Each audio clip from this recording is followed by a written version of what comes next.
Bien-aimés dans le Seigneur, je vous salue encore une fois. Nous sommes toujours en janvier. Je continue à vous souhaiter les vœux les meilleurs. Que Dieu vous garde, que Dieu vous bénisse, que Dieu vous protège, que tout ce que vous entreprenez, que le Seigneur puisse les bénir et que tout puisse réussir pour sa seule gloire.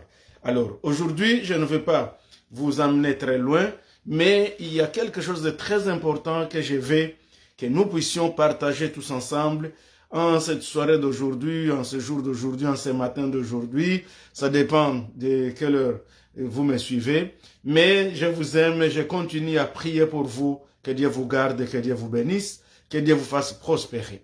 Aujourd'hui, nous allons lire dans l'Évangile selon saint Matthieu, chapitre 17. Je vais lire du premier verset jusqu'au 9e. Mais évidemment, il y a certains petits versets, certains versets auxquels je veux plus me focaliser, et d'autres je vais les lire tout simplement, et ensemble nous allons cheminer dans quelques minutes. Je disais dans Matthieu chapitre 17, nous lisons les premiers versets et nous allons au 9e. Voici ce que nous dit la parole de Dieu. 6 jours après, Jésus prit avec lui Pierre, Jacques et Jean, son frère, et il les conduisit à l'écart sur une haute montagne. Il fut transfiguré devant eux. Son visage resplendit comme le soleil et ses vêtements devinrent blancs comme la lumière. Et voici, Moïse et Élie leur apparurent, s'entretenant avec lui. Pierre, prenant la parole, dit à Jésus, « Seigneur, il est bon que nous soyons ici. Si tu le veux, je dresserai ici 3 tentes, une pour toi, une pour Moïse et une pour Élie. » Comme il parlait encore, une nuée lumineuse les couvrit. Et voici, une voix fit entendre de la nuée ces paroles. « Celui-ci est mon fils bien-aimé, en qui j'ai mis toute mon affection, écoutez-les. » Écoutez-les. Lorsqu'ils entendirent cette voix, les disciples tombèrent sur leurs faces et furent saisis d'une grande frayeur. Mais Jésus s'approchant, les toucha et dit, « Levez-vous, n'ayez pas peur. » Verset 8. Ils levèrent les yeux et ne virent que Jésus seul.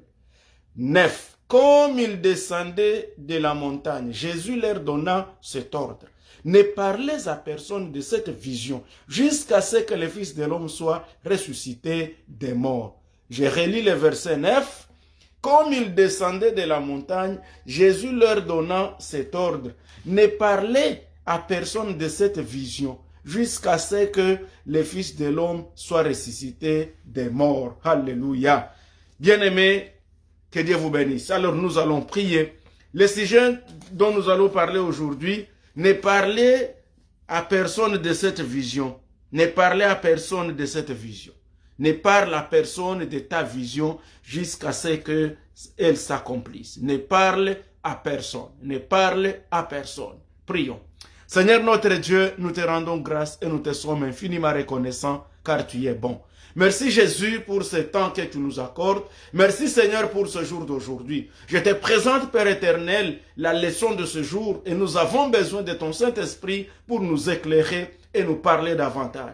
Nous avons une nouvelle année que tu nous as donnée et pour laquelle nous te sommes toujours reconnaissants et nous disons encore une fois merci. Cependant, Père, nous avons besoin que tu chemines avec nous. Et pendant que tu chemines avec nous, nous voulons t'écouter. Nous voulons écouter ce que tu nous donnes comme conseil. Merci pour les conseils de ce jour. Au nom de Jésus-Christ.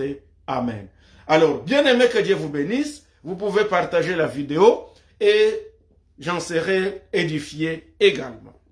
En effet, je viens de lire un texte dans l'Évangile selon saint Matthieu. Il s'agit d'un texte qui a comme titre, généralement, c'est la transfiguration. Jésus-Christ prit avec lui 3 de ses disciples, Pierre, Jacques et Jean, et la Bible dit qu'il est monté avec ces derniers sur une haute montagne. Pendant qu'ils étaient sur la haute montagne, son visage a commencé à changer. Et pendant que son visage commençait à resplendir comme le soleil, comme une forte lumière, la Bible nous dit qu'au même moment, du coup, on a vu Moïse et Élie. Et lorsqu'ils leur apparurent, ils s'entretenaient avec Jésus. Donc Moïse, Élie et Jésus ont commencé à parler. alors que les disciples, Pierre, Jacques et Jean, étaient à côté en train d'observer tout ce qui se passe. Alors, au vu de cette gloire-là, Pierre a pris la parole et il dit, Seigneur, permets que je puisse, il est bon, d'abord il est bon que nous restions ici, il est bon que nous soyons ici, c'est-à-dire la présence de Dieu, la présence là a fait que Pierre se dit, mais c'est ça la vie, il est très bon qu'on reste ici, on n'a même plus besoin d'aller par-ci et là, c'est ainsi d'ailleurs qu'il a demandé à Jésus, Maître, permets que je puisse vous construire ici 3 tentes, une pour toi, une pour Élie et une pour Moïse. Et comme il parlait encore, une nuée lumineuse le couvrit. Et voici, une voix fit entendre des cieux, fit entendre de la nuée ces paroles. Celui-ci est mon fils bien-aimé, en qui j'ai mis toute mon affection, écoutez-les. Une première chose ici, que je peux ressortir de ce texte, c'est que c'est comme une sorte de remise-reprise. Parce que nous voyons Moïse qui représente la loi. Quand nous parlons de la loi, nous voyons les Pentateuques. Et nous voyons également Élie qui représente aussi les prophètes. Alors, quand nous voyons Moïse et Élie, ici nous voyons donc l'Ancien Testament. Alors, c'est comme si Jésus est venu pour que maintenant on puisse savoir que maintenant c'est lui que nous devons entendre. On a suivi Moïse, on a suivi Élie, et maintenant ces deux, c'est comme s'ils venaient maintenant faire la remise-reprise à Jésus-Christ, et une voix se fit entendre du ciel disant, celui-ci est mon fils bien-aimé, en qui j'ai mis toute mon affection, écoutez-les. Mais dans tout ça, il s'agit au fait du contexte. Mais l'élément qui m'a beaucoup touché ici, et ce dont nous allons parler, c'est que lorsqu'ils entendirent cette voix, les disciples tombèrent sur leur face et ils furent saisis d'une grande frayeur. Mais Jésus leur dit, non, non, levez-vous, n'ayez pas peur. Ils levèrent les yeux et ils ne virent que Jésus seul. Pour cette année, bien-aimé, ne voit que Jésus seul. Tout le monde peut te décourager, tout le monde peut te décevoir, tout le monde peut ne pas être fidèle dans ses engagements, mais au moins Jésus-Christ est fidèle dans ses engagements.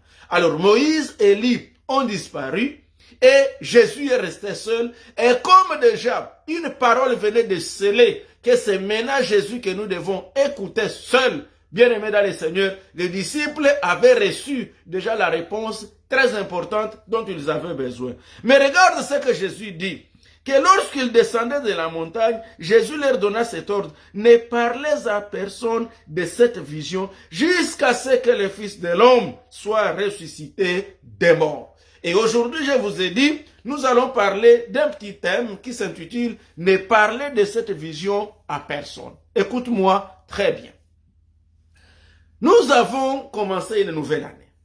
Ou en d'autres termes, je vais même ajouter, nous sommes à l'époque où les réseaux sociaux font rage.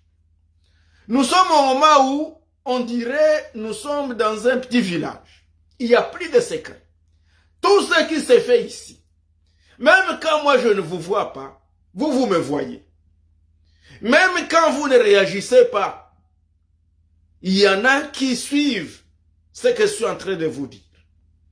Et quand nous regardons avec tous les médias, avec les réseaux sociaux, à la télé, avant, on pouvait ne pas quand même se faire voir parce que je me rappelle que des fois, quand on faisait des émissions à la télé, et même jusqu'à présent, il y en a qui, vous voyez juste celui qui est devant l'écran, devant les projecteurs ou l'objectif même de la caméra, alors que quelqu'un d'autre pouvait même être de côté et on ne le voit plus. Personne ne vous voyait.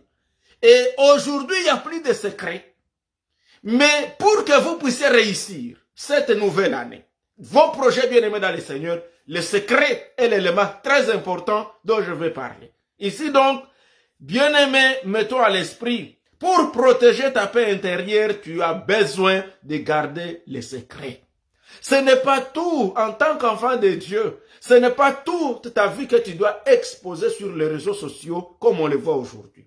Aujourd'hui, que ce soit sur Facebook, que ce soit sur TikTok, que ce soit, je ne sais pas moi, sur YouTube, ou n'importe qui, les réseaux sociaux sont tellement nombreux, Instagram, je ne sais pas moi, comme vous les connaissez, c'est devenu en fait des milliers où des personnes non averties ont exposé et même détruit toute leur vie. Alors vous, en tant qu'enfant de Dieu, vous devez être sage. Vous avez votre projet, vous avez votre vision, vous avez vos plans à faire. Bien-aimés dans le Seigneur, la réussite de toutes les grandes visions, de tous les grands projets dans la vie, c'est fait dans la discrétion totale. Ce que je veux vous dire, bien-aimés dans le Seigneur, Jésus-Christ lui-même, il dit à ses disciples, ce que vous avez vu ici, ne parlez à personne de ce que vous avez vu, jusqu'à ce que le Fils de l'homme soit ressuscité des morts. En d'autres termes, si vous commencez à dire qu'effectivement, vous avez vu Moïse, vous avez vu Élie, et vous avez entendu la voix, que c'est maintenant moi, tous ces gens ici, qui n'ont de conviction qu'à Moïse, les pharisiens, les sadducéens, les scribes, les esséniens, les hérodiens, et tous ces mouvements qui n'ont de conviction qu'à Moïse, ils risquent de pouvoir nous détruire avant que la mission ne soit accomplie. Or, ma mission pour que vous soyez sauvés, c'est la résurrection. C'est jusqu'à la résurrection. Car la Bible nous dit que Jésus-Christ est mort à cause de notre justification et il est ressuscité pour notre salut. Donc, Jésus-Christ, pour que nous puissions être sauvés, pour que nous soyons ce que nous sommes, pour que nous soyons justifiés, pour que nous soyons acceptés par le Père, il devait passer par la croix, la mort, il devait ressusciter. Tant que Jésus n'était pas ressuscité, la mission n'était pas complète. Bien-aimés dans le Seigneur, écoutez-moi très bien. Il y a beaucoup d'hommes aujourd'hui, beaucoup de gens. Vous avez votre projet et tout vous commencez à exposer sur les réseaux sociaux. Vous parlez à n'importe qui. Les conseils pour 2025, jusqu'à même 2030, pour toute la vie, pourquoi ne pas le dire, tu veux réussir tes projets. Apprends désormais à vivre, à faire des choses dans la grande discrétion. On ne peut pas gagner une guerre contre une autre nation lorsque on est en train de dévoiler les secrets militaires. On ne dévoile pas les secrets militaires. Et nous sommes des enfants de Dieu. Nous devons éviter de dévoiler les secrets de notre réussite. Rappelons-nous, ce qui a fait que Samson perde ses yeux, c'est parce qu'il a dévoilé les secrets de sa force à Delilah. Faisons attention. Ce qui a fait, bien aimé dans le Seigneur, que beaucoup de gens échouent dans leurs projets, que les projets soient inhibés avant même qu'ils ne passent à l'exécution, que les projets soient estompés avant qu'ils n'arrivent à l'exécution, souvent c'est parce que nous n'avons pas su garder nos bouches. Bien-aimés, écoute. Marie, quand nous lisons dans Luc chapitre 2, verset 19, la Bible nous dit que tout ce qu'on faisait, tout ce que Jésus, on a vu sur Jésus, Marie gardait toutes ces choses et les repassait dans son cœur.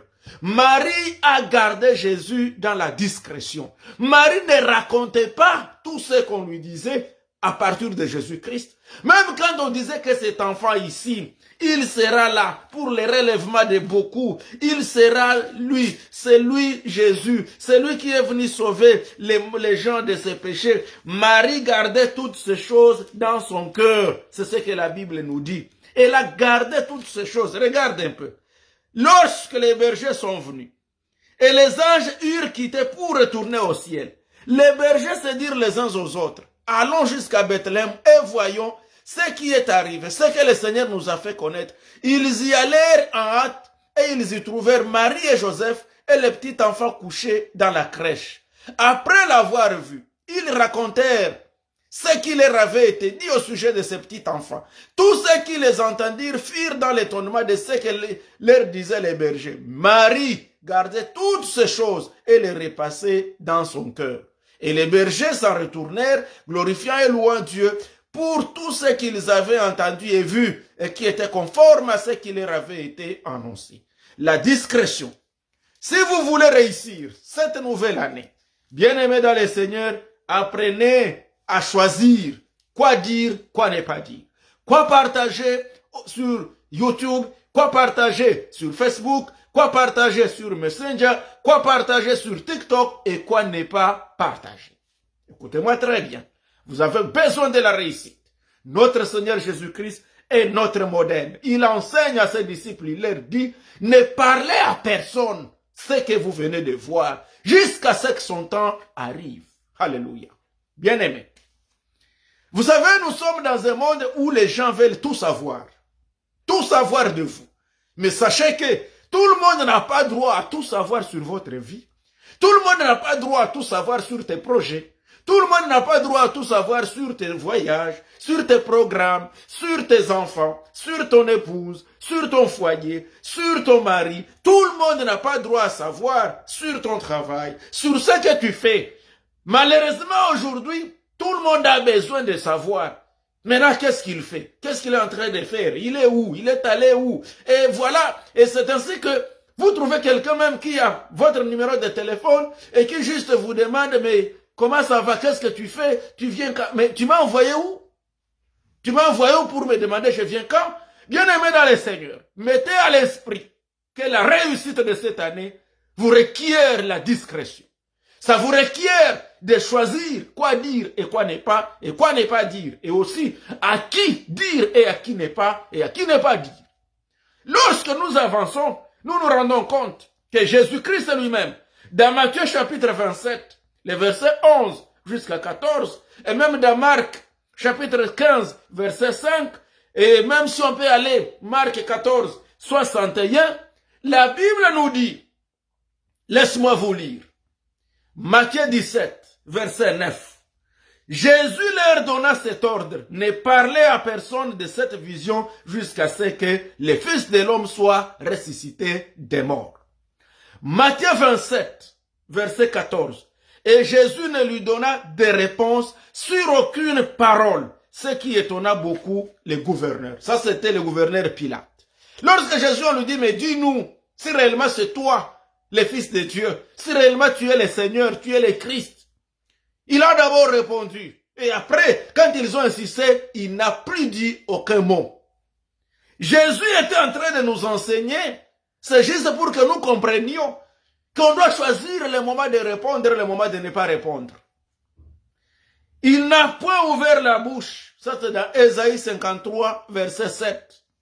Dans Jean 19, verset 9, la Bible nous dit qu'il entra dans le prétoire et il dit à Jésus, « D'où es-tu » Mais Jésus ne lui donna point de réponse. Ainsi donc, vous n'avez pas à dire à tout le monde, bien-aimé dans le Seigneur, tout ce qui est dans votre cœur. Vous voulez réussir. Cette année, tu n'as pas à dire à tout le monde tout ce que tu as dans ton cœur. Et tu n'as pas non plus besoin de t'expliquer toutes les fois. Quand vous regardez, ce qui a fait tomber Ève dans le piège de l'ennemi, c'était l'explication. Le serpent lui dit, est-il vrai que vous ne pouvez pas manger de tous les fruits du jardin? Et elle répondit. Elle a même commencé à faire une longue explication. Je vais vous lire ça rapidement, bien aimé dans le Seigneur, pour que vous puissiez comprendre pourquoi il faut que cette année, pour réussir, il faut que vous choisissiez quoi dire et quoi ne pas dire, et à qui dire et à qui ne pas dire, à qui répondre et à qui ne pas répondre. Parce que, à un certain moment, il y a du monde qui pense que vous êtes là pour que vous leur donniez des informations à jeter sur les réseaux sociaux, à jeter par-ci et là. Mais pour que ta vie réussisse, pour que tes projets réussissent, pour cette année, tu dois choisir à qui dire et quoi dire. À qui ne pas dire et quoi ne pas dire. C'est la leçon que Jésus lui-même nous donne lorsqu'il dit à ses disciples, ne parlez à personne de ce que vous avez vu. Nous sommes dans Genèse chapitre 3. La Bible nous dit, et ici nous allons à partir du verset 8. Alors ils entendirent. Je commence à partir du premier verset, comme ça vous comprenez bien. Genèse 3, 1. Le serpent était le plus rusé de tous les animaux des champs que l'Éternel avait fait. Il dit à la femme, Dieu a-t-il réellement dit, vous ne mangerez pas de tous les arbres du jardin? Écoute, serpent pose juste une question. Dieu a-t-il réellement dit, vous ne mangerez pas de tous les arbres du jardin? C'est une question où Ève devait juste répondre oui ou non et s'arrêter. Mais elle dit, la femme répondit au serpent, nous mangeons des fruits des arbres du jardin. Elle ajoute, mais quant au fruit de l'arbre qui est au milieu du jardin, elle continue. Dieu a dit, vous n'en mangerez point et vous n'y toucherez point de peur que vous ne mouriez. C'est à cause de cette longue explication que l'ennemi a trouvé encore dans les paroles d'Ève un autre piège. Bien-aimé, tu veux réussir, que tes paroles soient peu. C'est ce que la Bible nous dit dans 1 Pierre. Que cette année, tes paroles soient peu. Ne soyons pas des loquaces. Tu vas ici, tu parles, tu vas là, tu parles, on te pose la question, tu ne fais que t'expliquer. Tu t'expliques du début à la fin. Bien-aimé, nous avons besoin de plus de sagesse cette année. Nous avons besoin du choix de quoi dire, quoi ne pas dire, des réponses brèves qui ne donnent pas ouverture à plus de questions qui pouvaient nous faire tomber dans les péchés ou détruire nos projets avant que ces derniers n'arrivent à leur exécution.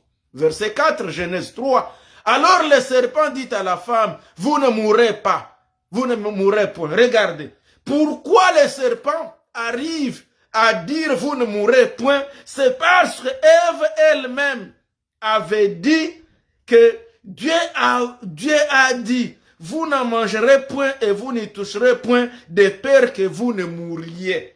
Nous également, pour cette nouvelle année, bien-aimés dans le Seigneur, la sagesse. Ne parlez pas à la personne qui n'est pas concernée. Bien-aimé, le mal c'est quoi? Quand je raconte mon histoire à quelqu'un que je pense d'être de confiant, la personne a aussi quelqu'un d'autre de plus confiant.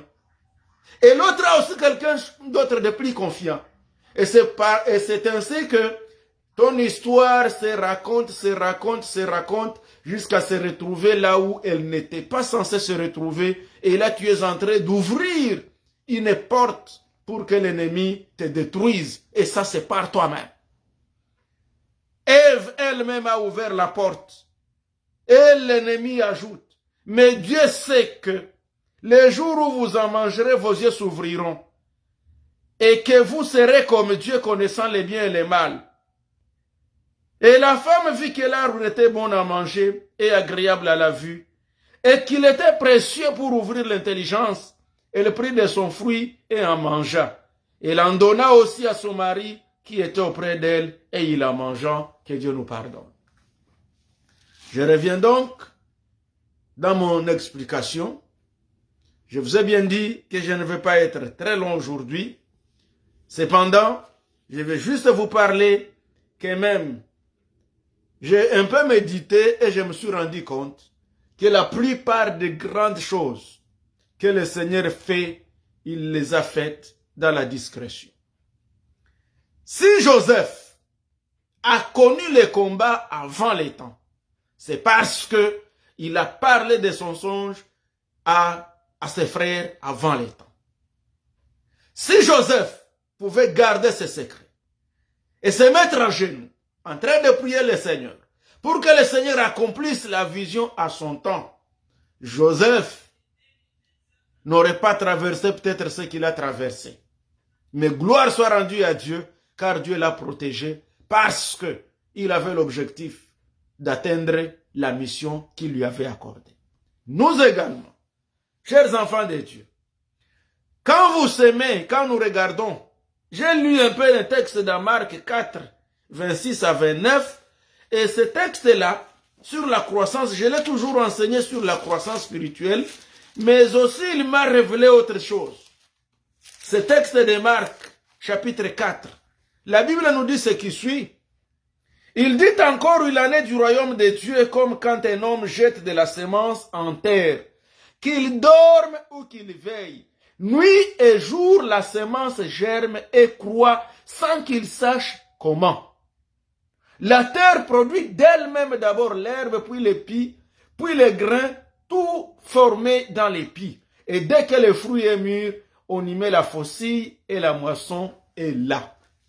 C'est-à-dire que quand vous semez une graine, vous partez pour que ça croisse. Le Seigneur fait que ça grandisse dans la discrétion. Le Seigneur permet que la graine grandisse sans que toi tu ne vois rien. Tu es parti dormir, mais quand tu reviens, tu te rends compte que la graine a germé. Tu repars, demain tu reviens, tu te rends compte qu'il y a déjà des gousses. Tu repars, tu reviens, demain tu trouves qu'il y a déjà des haricots. Ainsi de suite. Et ceci, c'est juste des leçons que le Seigneur nous donne pour que nous puissions garder les secrets. Fais tes planifications et planifie sans pouvoir raconter à tout le monde. Quand vous regardez aujourd'hui, tous ceux-là que vous connaissez, qui sont allés au sommet, ce sont des gars, ce sont des gens qui ont fait leurs histoires dans la discrétion, calmement, et jusqu'à réussir. C'est alors que lorsque la vision sera accomplie, le projet sera accompli, qu'il l'expose devant tout le monde, et tout le monde se dit, ah bon? Mais quand est-ce qu'il a fait ça? Mais qu'est-ce qui s'est passé? Et c'est alors qu'on lui donne des éloges, parce que ça arrive à la maturité où l'on ne peut plus le détruire. Ainsi, frères et sœurs, le message de ce jour, c'était que pour cette année 2025, gardez un peu de discrétion. Ne permettez pas que toute votre vie soit exposée sur les réseaux sociaux. Ne permettez pas que des gens qui ne te respectent pas puissent avoir accès à tes informations. Ne permets pas que des gens qui n'ont rien à faire avec ta vie puissent avoir accès à tes projets. Sinon, tu te détruis toi-même.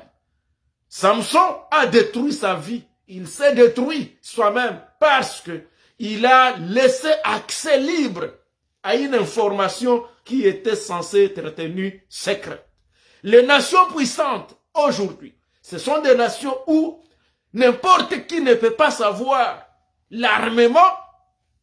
Vous ne saurez pas l'armement des États-Unis, ni de la Russie, je ne sais pas, ni de la Corée du Nord. Toutes ces nations-là puissantes, je ne sais pas, ailleurs, on n'expose pas la puissance à l'extérieur. On n'expose pas que tout le monde sache du début à la fin. Non, frère, non, ma soeur. Même les téléphones que nous avons ici, que nous utilisons, même tous les appareils, toute la technologie, on ne vous permet pas d'entrer dans n'importe quel labo. On ne permet pas à tout le monde d'entrer dans... C'est pourquoi dans certains bureaux, dans certains appartements, on écrit seules les personnes autorisées. Donc tout le monde n'a pas droit à y accéder. Mais pourquoi toi, tout le monde a droit à accéder à ton cœur? Pourquoi toi, tout le monde a droit à savoir toutes tes informations? Mais non! Mais non, c'est pourquoi tu ne réussis pas ce que tu fais. C'est pourquoi tu ne vas pas loin. Et lorsque l'ennemi apprend que tu as tel projet, mais il va commencer à te combattre avant le temps. Il va te détruire avant le temps. Mais si tu gardes secret, comme Marie avait gardé les secrets, comme Joseph avait gardé les secrets, comme Jésus avait demandé à ses disciples de garder les secrets, vous lisez toute la Bible, tous les hommes puissants, tous les hommes forts, c'était des hommes qui ont compris la puissance de la discrétion. La puissance du silence. Alléluia. À certaines questions, ne répondez pas cette année. À certaines questions, vous pouvez faire un petit sourire. On vous dit, mais qu'est-ce qui se passe? Vous faites un petit sourire. Et à d'autres questions, vous répondez carrément, je m'excuse, avec tout le respect que je vous dois, je ne pense pas que je dois répondre à cette question. Poliment, avec respect, mais au moins vous savez que vous protégez votre vie privée. Votre vie privée, c'est ce que vous avez de sacré. Votre vie privée, c'est ce que vous avez des forces, de puissance. Et surtout nous, en tant que serviteurs de Dieu, nous devons bien contrôler notre bouche, notre langue. On ne dit pas du n'importe quoi. 2025, une année de réussite, une année de bénédiction, une année de prospérité, une année où tu verras la main de Dieu. Mais ça te prend une discipline de savoir quoi dire, quoi ne pas dire, à qui ne pas dire, quoi répondre, à qui ne pas répondre, quand et à quel moment. Et tu fais tes projets, tu fais tes affaires dans la discrétion. en priant Dieu, en planifiant tes choses. Et puis, autre chose qu'il faut mettre à l'esprit, tu n'as pas à t'expliquer tous les jours devant tout le monde. D'abord, plus tu t'expliques, plus tu te fatigues. Deuxième chose, plus tu t'expliques, plus les gens vont avoir des questions pour te mettre dans des pièges. Et plus tu es en train d'exposer ta vie aux mains de l'ennemi. Autre chose qu'il faut éviter, si tu veux bien que tous les vœux qu'on t'a souhaité, tu les vois s'accomplir, tu dois mettre à l'esprit que ce n'est pas tout le monde qui est intéressé par ta réussite. C'est pas tout le monde qui veut que tu réussisses cette année. C'est pas tout le monde qui veut te voir aller de loin. Il y en a qui ne veulent même rien savoir de toi. Il y en a qui cherchent ne fût-ce que ta faiblesse pour qu'ils te combattent, pour qu'ils te détruisent. Alors, toi-même, ne donne jamais une arme à ton ennemi pour te frapper. Tu veux réussir. Ne donne pas une arme à ton ennemi pour te frapper. Et vous savez, l'ennemi sait bien que nous sommes forts sur le terrain spirituel, dans les combats spirituels. Alors l'ennemi, il cherche les combats physiques. Parce qu'il sait que nous n'avons jamais été entraînés à nous battre contre les diables d'une manière physique, d'une manière charnelle, parce que notre combat n'est pas un combat charnel, mais un combat spirituel. C'est pourquoi, sois sage. Que Dieu vous bénisse. Au nom du Seigneur Jésus-Christ, bonne année. Je vais prier pour vous et prier aussi pour moi. Nous avons plus besoin de sagesse pour cette année, au nom du Seigneur Jésus-Christ. Je ne dis pas que tu ne peux pas partager ta vision. Je ne dis pas que tu ne peux pas partager tes projets avec quelqu'un, mais sois sûr que tu parles à quelqu'un qui mérite de recevoir ton information. Sois sûr que tu parles à quelqu'un de confiant. Sois sûr que tu parles à quelqu'un qui ne te trahira pas. Parce que je vous ai parlé autrefois qu'il existe des traîtres. Alors, ne donne pas ta vision à des traîtres. Jésus dit à ses disciples, ce que vous avez vu ici, ne parlez à personne, jusqu'à ce que le Fils de l'homme soit ressuscité des morts. Les disciples ont gardé le secret jusqu'à ce que c'est après la résurrection qu'ils ont dit, voilà ce qu'on a vécu. Et le Seigneur est glorifié au nom de Jésus. Amen. Oh Seigneur, nous voici au-devant de toi. Avant tout, nous te demandons de nous pardonner, Seigneur, car il nous arrive de nous détruire nous-mêmes en donnant les secrets de notre victoire, comme Samson avait donné le secret de sa victoire. Joseph a commencé le combat avant son temps parce qu'il était prêt, parce qu'il avait exposé ses songes, ses rêves, ses visions avant les temps. Seigneur, donne-nous la sagesse. Tu as dit à tes disciples, ne parlez pas, ne parlez à personne de ce que vous avez vu, jusqu'à ce que le Fils de l'homme soit ressuscité des morts. Papa, nous avons besoin de la sagesse. Aide-nous à faire un choix, à savoir à qui parler et quand parler. Seigneur, aide-nous à savoir quoi garder comme secret privé, quoi garder dans nos cœurs, pour que nous n'en parlions que lorsque son temps arrivera. Comme toi tu l'as fait, Seigneur, lorsque la semence est semée dans les sols, tu gardes secret la croissance, le spirituel, tu gardes ça secret jusqu'à ce que c'est quand ça devient mûr. C'est lorsque la graine trouve le sol et ça se fait visible qu'on voit. Mais on ne sait pas comment les choses se faisaient à l'intérieur. Fais-nous grâce, Père éternel, au nom du Seigneur Jésus. Amen. Que Dieu vous bénisse, qu'il nous accorde la sagesse. Au nom de Jésus. Amen.